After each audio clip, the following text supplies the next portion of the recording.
Here now is Matt Austin and Ginger Gadsden with Florida's Fourth Estate. Sponsored by Light Orlando, delivering hope together. For many, summer vacation meant summer travel. But for two UCF students, it meant spending time on the border. They just want their kids and them to have a better opportunity for a better life. Filming a documentary. Gracias.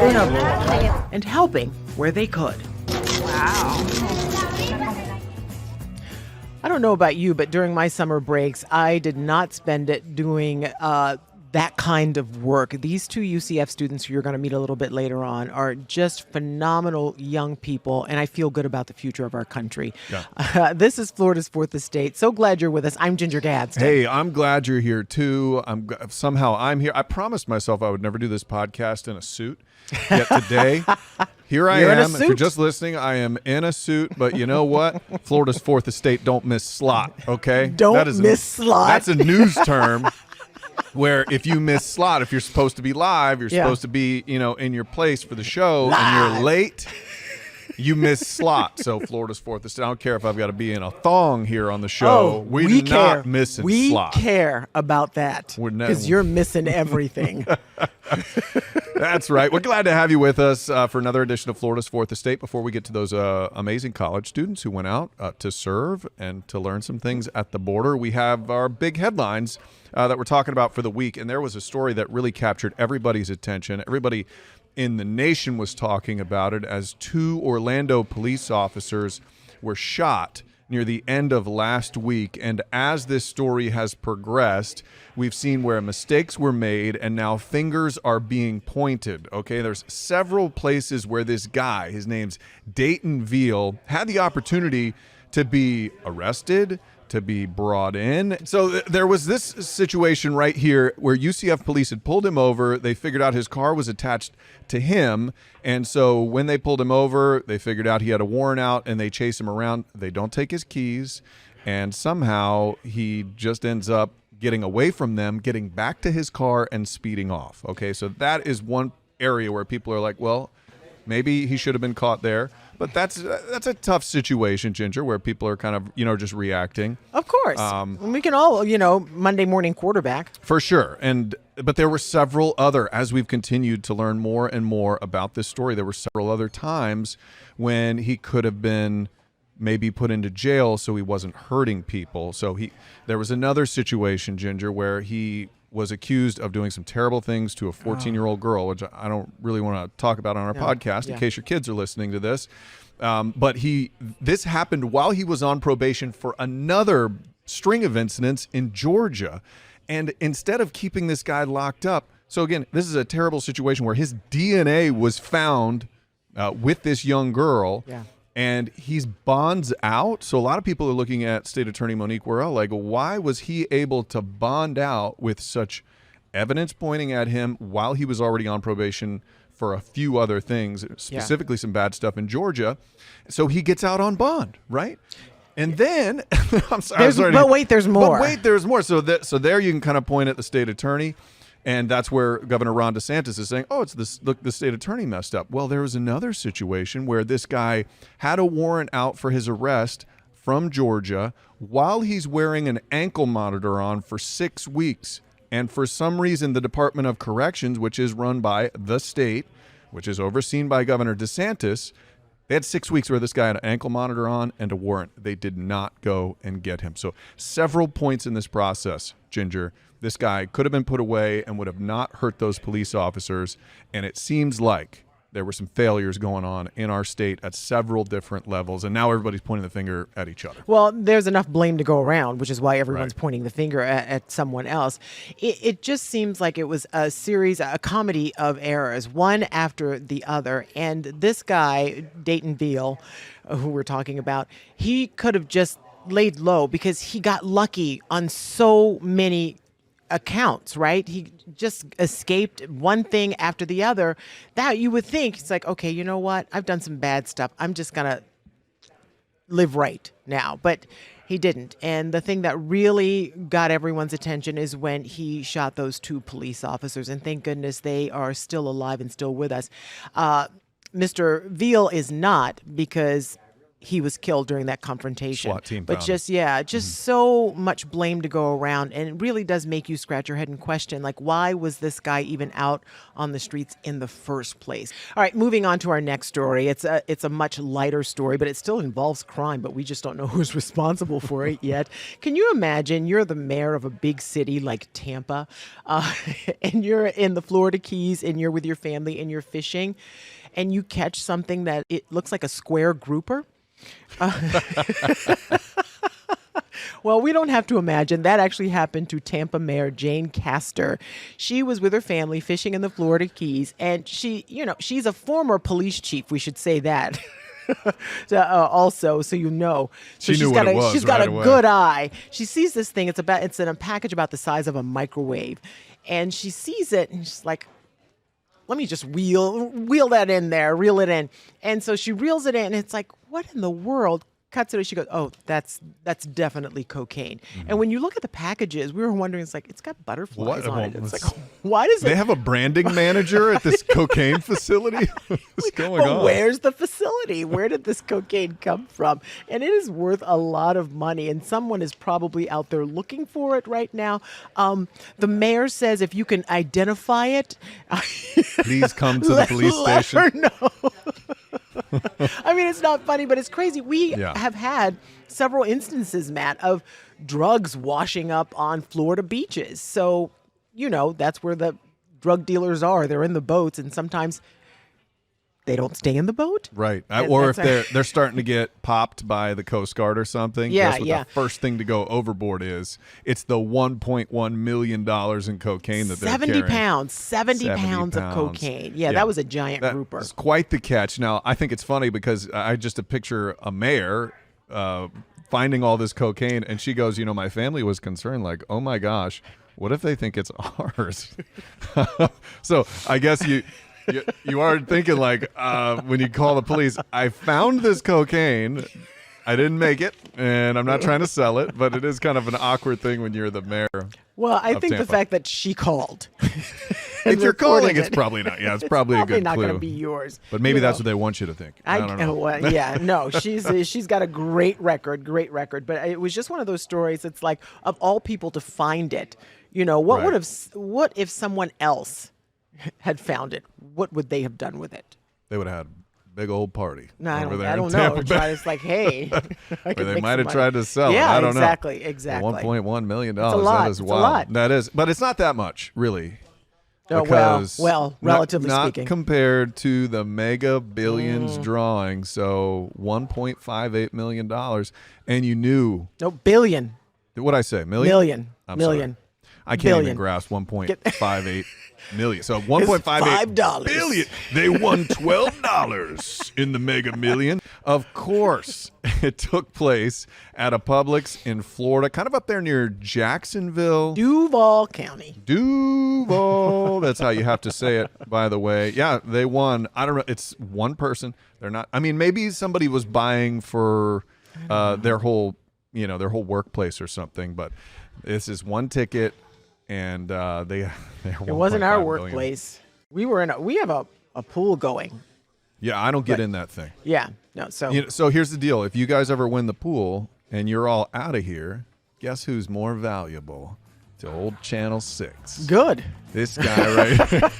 While you're on the beach sipping your pina colada, Let's turn on that valuable news. I'm going to right be now. working my buns off trying to replace 40 people at the news station. Maybe it's not. I haven't really thought it out that well. Yeah. Okay, we have an amazing story for you coming up. Some college students, they're not vacationing the way a lot of people like to, sipping that sangria. They're out there headed to the border trying to learn some things and help some people meet them, the students from UCF, right after the break.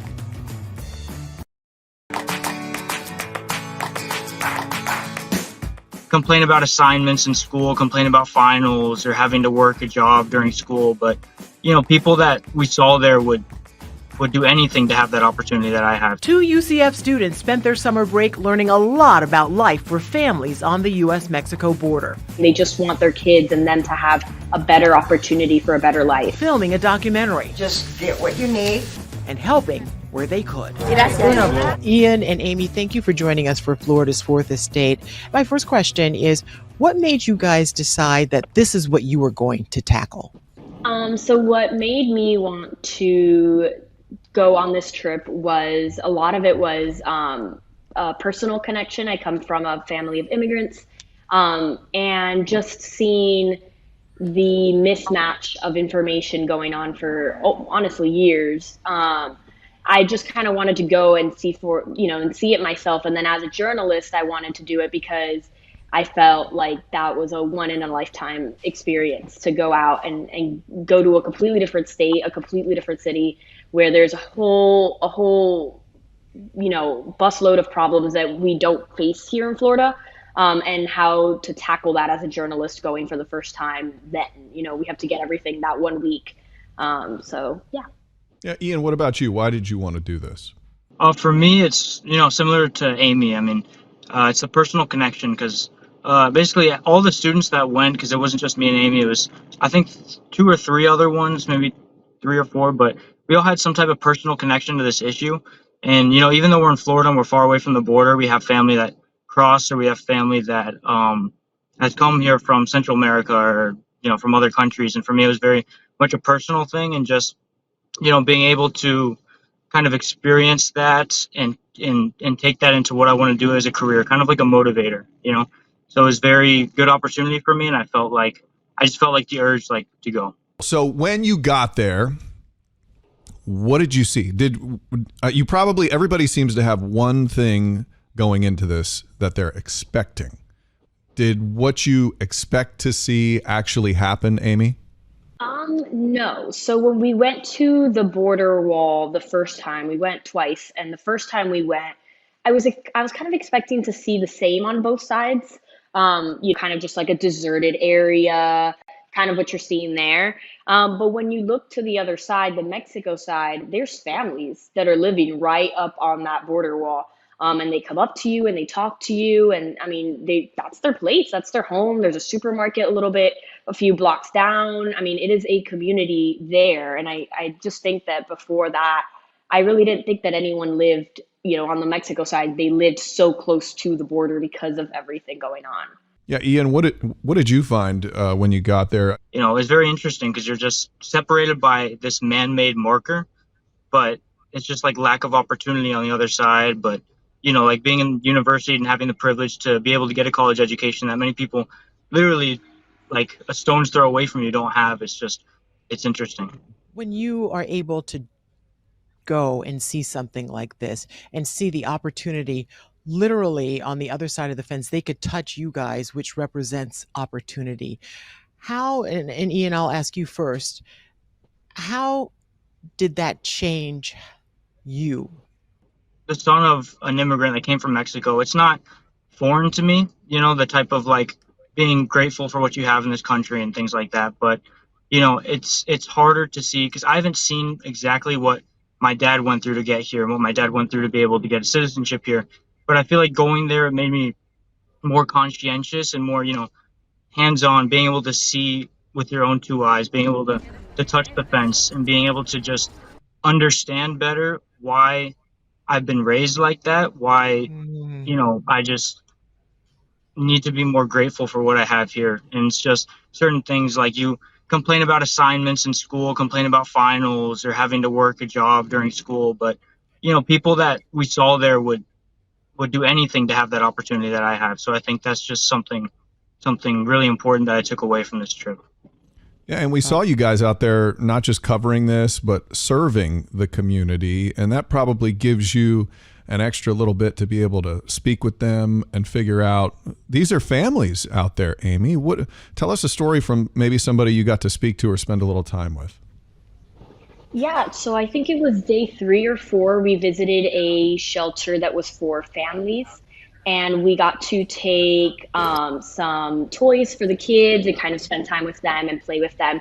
And I got to talk to a lot of parents, and they were asking me what my connection was to this. And I explained to them my parents came from Cuba, and that my boyfriend's an immigrant from Cuba from a few years ago. And they were just so shocked that somebody who, a child of two immigrants could come to this country. And I study, I'm in school, and I'm getting to do this big trip and all this stuff. And they were like, oh, I hope I get that for my kids. And that made me emotional because it kind of simplified almost everything for me, because that's what they really want. It's actually the most simplest thing. They just want their kids and them to have a better opportunity for a better life. And it's been the same reasons for years. It's the same reasons my parents came 20 years ago. And it's the same reason people are still coming. I heard there was a moment in this trip in which your Professor Brunson, who went with you guys, got pretty emotional. He doesn't come across to me, I've met him a few times, as a very emotional guy. Can you tell me about that point in the trip, Amy? Yeah, that was at a service office that they take in migrants that are coming through and help them basically get where they're going. But it is open to families. Some shelters are open to just single individuals, and then others are open to family. That one was open to children and family. And I think everyone kind of got really quiet when we got into that room where Brunson got emotional. Because it was kind of their stock room where they keep like baby shoes and diapers and toiletries and all this stuff. I think everybody got quiet in that room, because it just put it into perspective that thousands of kids and parents are going through these, as just a stop in their journey, but it's making such an impact on them. And you only have what you have on your back or you're carrying in your hands. It's hard to imagine, Ginger. No, but it just shows you the humanity in that situation, and they just want to be seen as people because they are people. And when you can put a face like, Amy and Ian there, I think it softens the situation and it gives those people so much hope. When you come back from vacation sometimes, for me specifically, if I a great time, you think about the things you saw and experienced. What is it that, Ian, that you still constantly think about that you cannot get out of your mind after spending a week in El Paso? I talked to people at the same shelter that Amy was talking about. I talked to two of the guys. They were their kids were playing around with some of us that were there, and I was just kind of chilling, just staying back. And then these guys like struck up a conversation with me, and it was just their stories of like, it's hard to think about, because they told me they started in Venezuela and walked from Venezuela up into Mexico. And it's just with kids, with a family, just walking up there. Like it's hard to even imagine that happening. So I can't imagine walking from Venezuela. That is unreal. So how can people, is there a way people can see this work? What is the ultimate plan, Amy, for you guys to do with this video and the story that you have to tell? So this is a part of a program at UCF that creates immersive learning. So a lot of the footage is going to be used. We're just one team that's part of that big project. And what this video is going to be used for is it's going to be put into a documentary called A Break for Impact. This is the 4th phase of it. I believe all 3 other phases are already out. And then also, in addition to that, it's going to be used in several classes for criminal justice, for human trafficking, for immigration law, and for journalism. And it's going to be used to teach students in a more immersive way what it's like out there, what it's like to report on this kind of situation, what it's like to be there, boots on the ground, and then on top of that, what it's really like. Our leader of this whole thing, Professor Pons, she is an immigration lawyer, and she uses this in her classroom to show that you can know all the papers and you can know all of the statutes and all of the laws, but what's really happening on the ground is what's going to make a difference for those migrants. I don't know about you, Matt, but I feel really good about the state of our nation. And I know there are more young, bright students like you up and coming. So thank you guys for being such great representatives. And thank you for watching Florida's Fourth Estate. You can download it from wherever you listen to podcasts or watch anytime on News 6 Plus.